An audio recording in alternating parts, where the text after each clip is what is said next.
dum diddy dum diddy dum. Hello and welcome to the Analyst Inside Cricket in association with LV Insurance. Now look at the third day's play in the first LV Insurance Test match, England-India at Trent Bridge. I think the weather has won today, Simon, don't you? I mean, it's actually was a kind of good little bit of cut and thrust for a couple of hours either side of lunch. And in the end, England will rue some missed catches and also the poor first innings batting, really.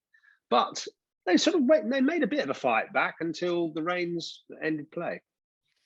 Yeah, it was a really interesting day's cricket. The cricket we had was absolutely fascinating. My worry is, of course, is that the weather is going to ruin this test match. Without bad weather, I mean, it really is an interesting game. I thought one thing, credit to Sibley and Burns. I mean, it was only 11 overs, but there was a solidity actually about the way they played, and that those passages of play, those short passages of play either side at tee, they didn't look in too much trouble.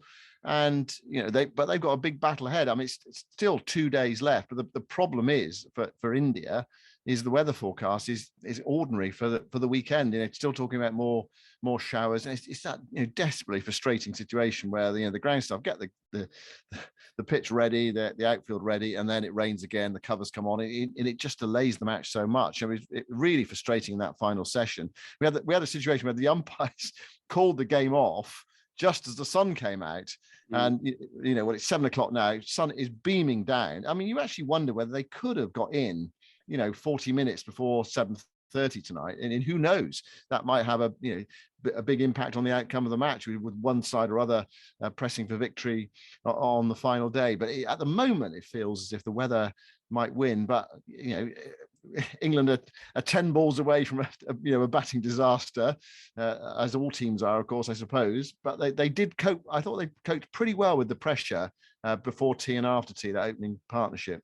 Yeah, that's true. It's funny, isn't it, the capricious nature of the Trent Bridge pitch, that there are spells when it zips and zaps all over the place and swings, and the keeper can't even catch it, never mind the batsman unable to hit it. And then suddenly it seems to go flat and sort of the ball's flying onto the middle of the bat. So it's a bit like that as a ground. I think we should talk a little bit about. I suppose one thing I was going to say, by the way, rain has certainly come to the aid of the women's game, because every time Sky go off air with a rain interruption at Trent Bridge, they show a women's 100 match. So a lot of these female 100 players are getting some good exposure actually. People and it's great to have something to watch as well, rather than a couple of pundits, bantering away in the studio like us. But Robinson was a good performer today, wasn't he? I mean, it must have been tough for him coming back from the situation he's been in over the last few weeks, and to bowl as well as this in this sort of high profile environment, backing up Anderson superbly. He looks like a test cricketer after 2 tests. He looks like someone who you kind of would more or less ink in for a few years. I couldn't disagree with that at all. I mean, he's taken 12 wickets now in 3 innings. He's looked the part in all 3 innings. His on-field activities have been excellent as far as England are concerned. The start of his test match career, he has decent attributes. I mean, in an ideal world, you'd perhaps like him to be able to bowl 3 or 4 miles an hour quicker, and that would actually put him sort of like in the Josh Hazlewood bracket. He's got those similar attributes. He's accurate. He's got height, and he's got something about him as well. He's at the batter, and he's been hugely impressive in his performances on the field. I mean, and you look at we talked about this last night. You look at some of the problems ahead for England. I mean, no Stone for the Ashes, no Archer for the Ashes. You don't know about one or two of the others as well. Jimmy Anderson again bowled excellently in this match, but he's 39. Stewart, Broad, 35. Robinson is definitely going up the pecking order as a vital cog in England's bowling lineup, and he was really good today. But perhaps just tired a bit towards the end, but that's not surprising. He bowled 27 overs, and he hasn't bowled that much. He's bowled in a few T20 games. He's had a first class match, but he hasn't bowled a huge amount since Lords, but he kept on going. And the other point as well is that England only used 4 bowlers in 85 overs, and one of them was Sam Curran, who only bowled 15. So there was quite a burden on Robinson, and he took it on, and he took vital wickets. I spoke to him afterwards, and he said that the wicket that gave him most pleasure was the one of Rohit Sharma, because India were 97 for no wicket. England were desperate for a breakthrough, and he liked the bouncer, and Rohit hit it down to fine leg. The other thing he said as well, I asked him, I said, have you surprised yourself how well Test cricket has gone? And he said, no, not really. He said, I thought I could do it. So that shows the sort of, it shows his confidence as backing his abilities. In a way, that's what you want to see, isn't it? From someone going into Test cricket. He is 27, so he's a relatively mature bowler. In a way, he's probably at his prime. Some bowlers get picked at 23, 24, don't they? And there's promise there, and then they might have to go out of the side and come back in again a bit stronger. But he sort of looks the part almost straight away. Huge credit to him as his bowling attributes. Absolutely. So undoubtedly, he gets the LB Insurance #InWithHeart award today, which we give to someone who's shown particular guts and determination, and not just in today's play, but also actually in his attitude, his approach to his disappointment after that controversy at Lord's, and obviously being suspended as a result, which certainly not everybody agreed with, but it happened, and he then obviously felt a little isolated for a while, and took a bit of time out from the game, but he's come back very strongly, and he made light of tail enders slicing him over the top today a bit, and got his 5 wickets. So well done to him, and he utterly deserves that award. We should just also, I suppose, talk a little bit about Jimmy Anderson, who, again, broke another record today, or at least yesterday equalled a record. Today, it's incredible, isn't it? He's gone past Anil Kumble, so he's now only 2 bowlers ahead of him in all-time Test wicket-taking list, Shane Warne, obviously, and Murali Eastern. And for a fast bowler to have taken 621 now? 621 Test wickets. It's just astonishing. It's astonishing. And the other thing I'd say, and I haven't got a ball today, but I'm going to use an apple instead. The other thing is, you can always, it just shows that old dogs can certainly always learn new tricks, because I think what he's done in this game is he's borrowed something from Tim Southey from the World Test Championship final. And when Tim Southey was bowling, what he was doing was he was getting wickets in the second innings of that match against India by holding it with the shiny side on the left here, like that, holding it for an outswinger, but it wouldn't swing very much. It would sort of angle in and then maybe seam away.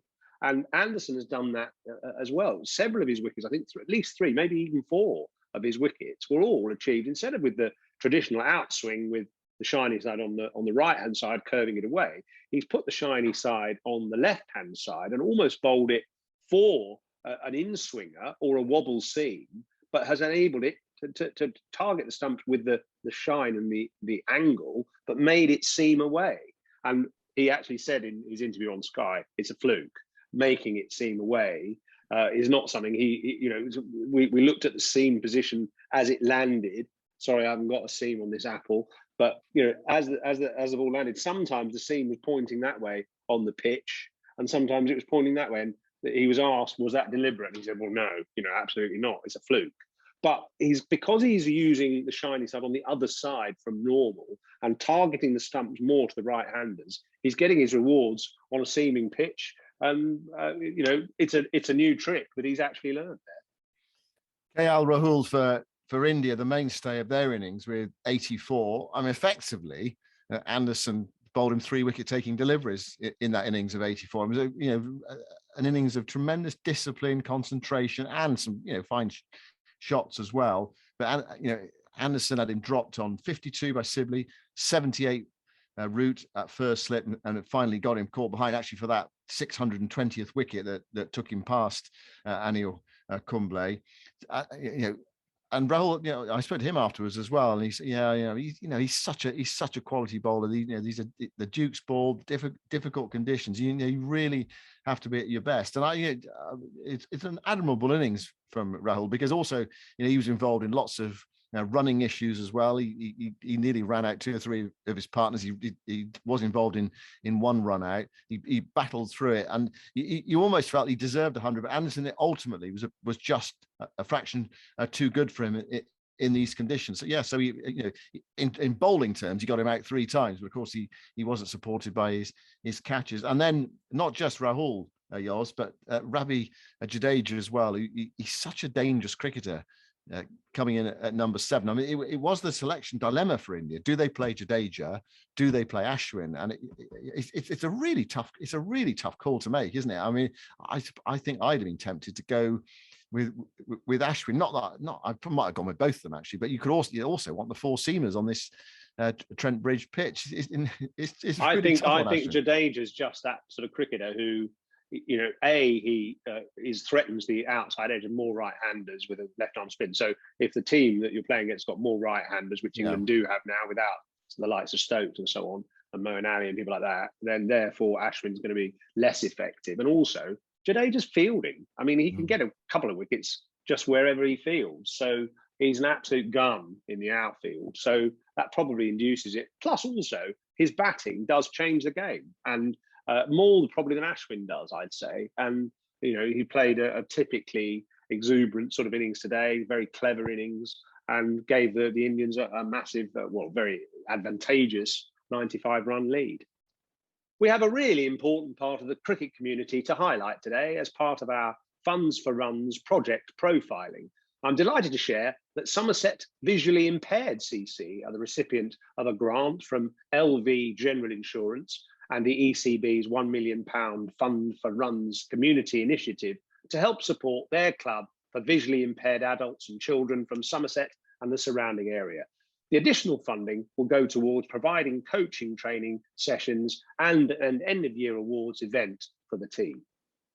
So India with a 95-run lead, England just managing to hold out until the rains came with that opening pair, which at least will give them some hope. So where are we in the match? Well, let's have a look at the who's winning graphic. And that tells us that actually the draw is the favourite now by quite a long way, almost up to 70%. The draw is likely. Simon, you've probably seen the weather forecast, but as it turns out, England's chances of winning this match are 6% and India's about 20%. So it's looking rather like the first match is going to end in stalemate, but maybe you can tell us something different. Well, I mean, with decent weather for 2 days, I see an outright in this game. Probably India, possibly England, if they could, get a 200-run lead and set India 200 in the final innings. But the draw does now seem the most likely result, just because of the forecast. Saturday and Sunday, we're just not getting enough cricket. The cricket we've seen has been thrilling at times, comical at other times. I mean, some of the running and the catching, and there was an amazing little sequence where Mohammed Shami was just slogging it up in the air, and there were 3 consecutive deliveries that went. Well, one was dropped by Anderson, one went near Anderson, and one also went near 2 fielders who not exactly collided, but they were sort of running towards it together. And so we've had that sort of cricket, and and fascinating cricket as well. It's been a tough struggle for the batters against some excellent seam bowling. We've seen the odd good innings, Rahul and Root and Jadeja, but have we seen enough cricket, and will we see enough cricket to get a result? So I thought a draw was not particularly likely yesterday, but I can see it now because the forecast is not great, which is such a shame. Sold out Saturday, 4th day, and the game is there. But I mean, it could change quickly if India do pick up quick wickets. They've still got that lead. It's a decent lead on first innings. So I wouldn't rule out India. It's quite hard to see with the weather around England winning, because I can't see them getting enough time to get a lead and then bowl India out. But it could happen, but unlikely. It's so weird, isn't it, that it's a Saturday tomorrow, and it feels like we've only into the 3rd day, but of course we've already had 3 days because it started on a day early. How's the atmosphere been at Trent Bridge? The first time they've had crowds back for a test match for a while. So what's it been like? Yeah, well, it's been fantastic. I mean, we all experienced the bubble last year and no crowds, and it was great to actually be there and get cricket going after months of inactivity. But this is so much better to have that atmosphere. India supporters here as well, not in huge numbers, not like you'd see for white ball cricket, but it's been really well supported, this test match. I feel really sorry for the spectators who've turned up and not seen the cricket they deserve, really, for paying the money they do. And it may well be the Saturday crowd and the Sunday crowd, if many people come on Sunday seeing the forecast, are going to go away frustrated. We had another of those situations today. We had one yesterday where we had a 1-ball session and then a 2-ball session. This morning we had an 11-ball session, and then later on in the day it looked set fair, and the rain came, the shower came, and that was it for the day, because every time they tried to get the covers off, more showers came over the ground. And then perversely, of course, they called it off and the sun came out, and the spectators who were still here booed, and I can understand that. And it's what is it now? 7:15, and it's sunny now. So it's so frustrating. The weather has just been playing with the players and the spectators. I wonder if someone could do a stat to look at how often this happens, where you lose play in the afternoon and then it's a nice clear evening. I wonder if there's a case for saying that you should try and play. It's illogical to, well, it'd be sort of logistically tough, but there are places in the world where it's so hot in the middle of the day. I think this is like in North India or somewhere in the summer. It's so hot in the middle of the day that they play kind of 8 till 11, then have a sort of siesta, and then resume at 3 or something, or 4 or something like that. You sometimes feel with English climate that it seems to be often in the afternoon where clouds bubble up and it rains, and then suddenly it's all beautifully clear and it's a wonderful evening. And of course, if it wasn't a test match, they probably would have played through some of those intermittent rains. And actually, I was in the North York Moors last week, and we played one game where a shower came over, and just when it was quite a blowy day, and we were getting all pretty wet, but you could see the cloud, the white, sort of lighter air in the distance, and so we just stayed on. We got absolutely drenched, and actually the pitch played really well. The ball skidded on. It was quite fun. Yeah, I guess that's village cricket for you, isn't it? Test cricket, they probably take themselves a bit more seriously, and there is a case for saying it's the ultimate form of the game, so the conditions should be perfect. But I think sometimes they could play more than they do. What do you think? Well, the light issues is a separate one. We've talked about it many times before. In terms of the rain, I don't think the umpires have a great deal of choice. They tried to stay on, but then the shower is just a bit too heavy. And so, because once you go off, and you have that shower, it just takes a while to get back on. I mean, some of the hardest working people here today, well, Ollie Robinson, who bowled all those overs, KL Rahul, who resisted for so long, but also the ground staff as well, who must have looked, they probably look at it tonight as well, looking at their weather radars and thinking, oh goodness me, we're in for another one of those days on the 4th day and possibly the 5th day. We shouldn't go, I think, this evening, Yoz. We're just talking about Jasprit Bumrah today, who came in with a test average of 2 and made 28, his highest test score. It's not his highest first-class score, but his highest test score.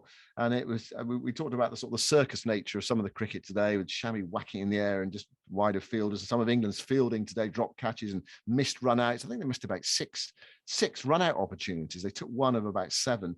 But Bumrah as well, teasing them, tormenting them in that innings of 28, hitting the ball, He hit a 6, didn't he? A 6 he over did. the square leg. Magnificent shot. And what a feeling. Yeah. That I guarantee, if you asked him, like in a few years' time, what's the highlight of your career? It won't be yorking some fantastic batsman or taking 5 wickets. It'll be that pull over deep mid-wicket for 6 at Trent Bridge. Because bowlers just love the feeling of batting. We're not very good at it. And when we do have our one little bit of success and you hit a few in the middle, it's just such a glorious feeling. And Dinesh Karthik was saying the other day that they have actually been working, the tail ends have been working on their batting, and it just saw Mohammed Shami is a compulsive slogger. He's never going to change. But Bumrah did apply himself a bit and found at least an ounce of batting talent. Definitely. And those last 3 between them, they managed 48 runs, which is not bad. If you said that at the start of the test match, that they get 48 between them in the first innings, you'd be perfectly happy with that. So well done, Bumrah, for entertaining us. And also, I mentioned England's poor catching, but well done, Stuart Broad, who caught 2 steeplers. And he took a brilliant catch to get rid of Bumrah at the end. He showed everyone how to do it. But Bumrah's got the day job tomorrow, which is to come back and try and take wickets. So it's still there for India if there's enough play. But I can see a rainbow at the moment, yours from the commentary box. There's a rainbow over the south of Nottingham. Well, run outside now and go and find the pot of gold. Pot of gold, All yeah. right. Well, it just about sums it up, that rainbow at the end of the day's play. Anyway, entertaining but frustrating. See you tomorrow. Goodbye for now. Dum diddy dum diddy dum.